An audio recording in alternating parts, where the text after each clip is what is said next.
Hello, BKFK listeners. Let's find out who the superstars are on this week's story. My name is Russell. I'm 11 years old. I'm from Hong Kong, and I like reading. I am Micah. I am 7 years old. I am from Indiana, and I really like space. Hello, I'm Scarlett, and I'm 9 years old. I live in Hong Kong, and my favorite thing is dancing and playing drums. Well done, guys. You're amazing. Okay, Ruby, let's get on with the story. The Giants and the Shepherd.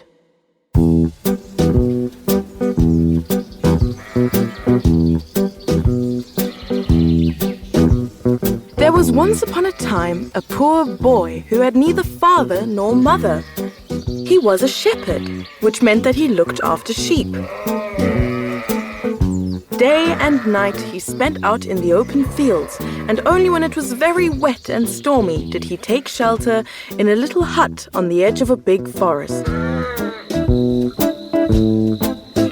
Now one night, when he was sitting on the grass beside his flocks, he heard not very far from him the sound of someone crying. He rose up and followed the direction of the noise.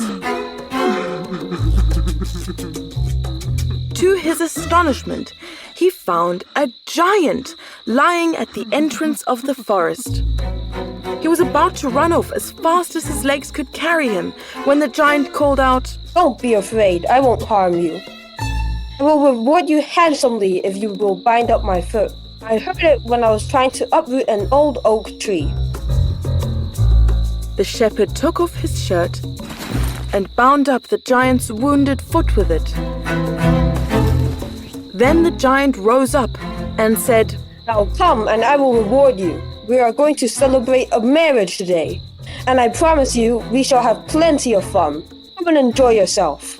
But maybe it's best if my brothers and sisters don't see you. Here, put this spell around your waist and then you'll be invisible."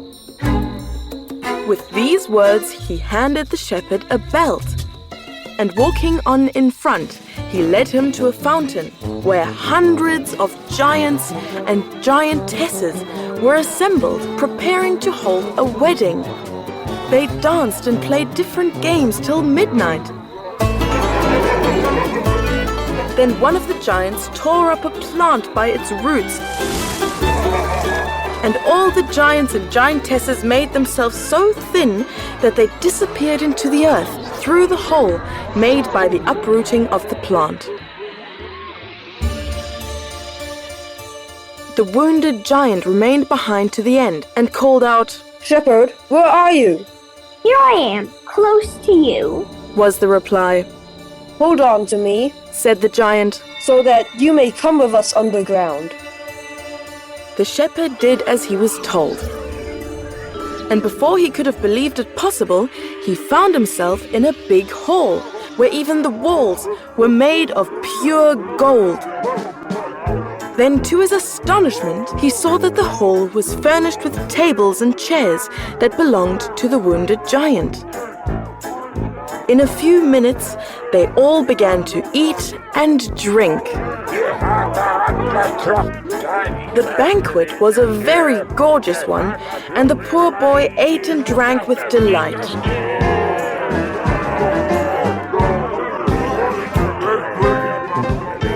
When he had eaten and drunk as much as he could, he thought to himself, Why shouldn't I put a loaf of bread in my pocket? I shall be happy about it tomorrow. So he seized a loaf when no one was looking and stowed it away under his shirt.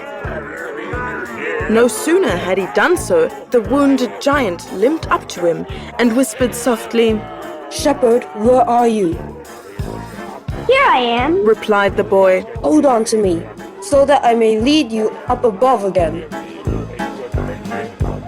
The shepherd held on to the giant, and in a few moments he found himself on the earth once more, but the giant had vanished. The shepherd returned to his sheep and took off the invisible belt which he hid carefully in his bag.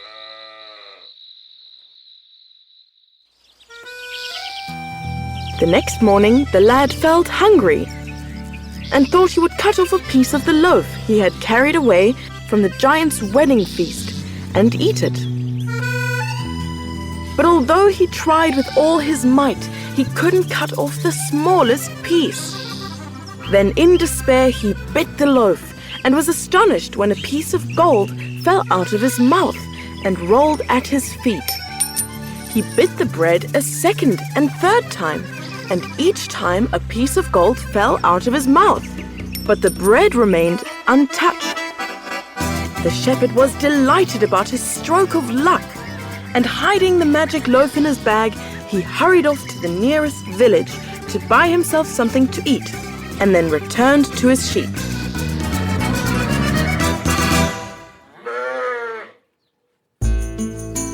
Now the old man whose sheep the shepherd looked after had a very lovely daughter who always smiled and nodded to the youth when she walked with her father in the fields.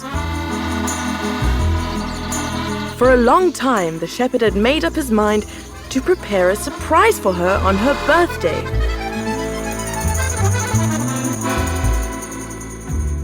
So when the day approached, he put on his invisible belt, took a sack of gold pieces with him, and slipping into her room in the middle of the night, he placed the bag of gold beside her bed and returned to his sheep.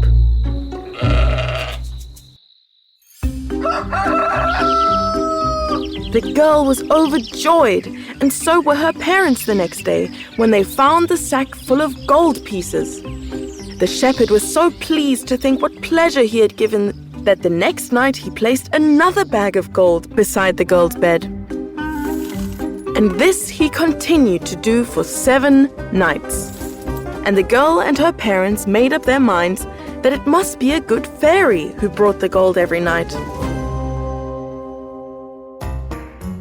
But one night they determined to watch and see from their hiding place who the bringer of the sack of gold really was.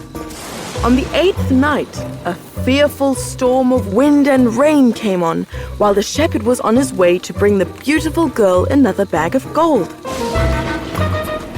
Then for the first time he noticed, just as he reached the old man's house, that he had forgotten the belt, which made him invisible. He didn't like the idea of going back to his hut in the wind and wet, so he just stepped as he was into the girl's room, laid the sack of gold beside her, and was turning to leave the room when the old man confronted him and said, "You young rogue, so you are going to steal that gold that a good fairy brings every night, were you?" The shepherd was so shocked by his words that he stood trembling before him and did not dare to explain his presence. Then the old man spoke. "As you have always behaved well in my service, I will not send you to prison, but leave your place instantly." So the shepherd went back to his hut, and taking his loaf and belt with him, he went to the nearest town. There he bought himself some fine clothes and a beautiful coach with 4 horses and drove back to the old man. You may imagine how astonished he was to see his shepherd returning to him in this manner. When the young man told him of the piece of good luck that had befallen him, the old man laughed. The shepherd was welcomed into their family, and they lived in peace and happiness to the end of their lives.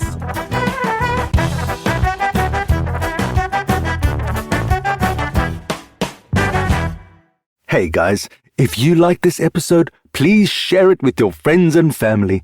It is one of the best ways to support BKFK Storytime.